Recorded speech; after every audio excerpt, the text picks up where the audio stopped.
কলকাতা পুলিশকে হারিয়ে 1-0 champion trophy জয়ী জজ টেলিগ্রাফ ঘোষণা করলেন উত্তরবঙ্গ উন্নয়ন মন্ত্রী উদয়ন গুহ। শুনুন। আমি সবাইকে অভিনন্দন এবং ধন্যবাদ জানাই আমাদের কমিটির পক্ষ থেকে। 4 দিন ধরে আপনাদের সহযোগিতায় শান্তিপূর্ণভাবে এবং সুস্থভাবে আমরা এই খেলা পরিচালনা করতে পেরেছি। কলকাতার থেকে 5টি দল, উত্তরবঙ্গের 2টো এবং একটি মণিপুরের, এই 8টি দল নিয়ে এই টুর্নামেন্ট হয়েছে। 4 দিন ধরে এই খেলা হয়েছে এবং শেষ পর্যন্ত আজকে ফাইনাল খেলায় জয়ী হয়ে জজ টেলিগ্রাফ চ্যাম্পিয়ন হয়েছে।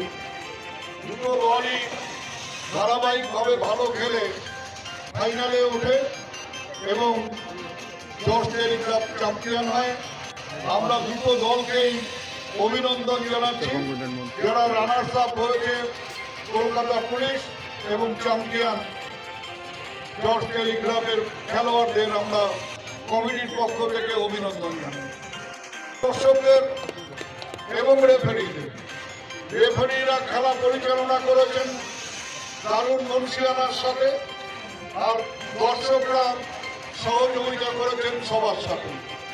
আশা করব যে আগামী দিনগুলোতেও আরো ভালোভাবে আরো বড় বড় টিম নিয়ে আমরা এই টুর্নামেন্টকে চালিয়ে যেতে পারবো দিনাটার মানুষের সব রকম সহযোগিতা নিয়ে। আমি আপনাদের সবাইকে আবারও শুভেচ্ছা জানাই, দীপাবলির প্রীতি শুভেচ্ছা নমস্কার জানিয়ে আমার কথা শেষ করলাম। ধন্যবাদ।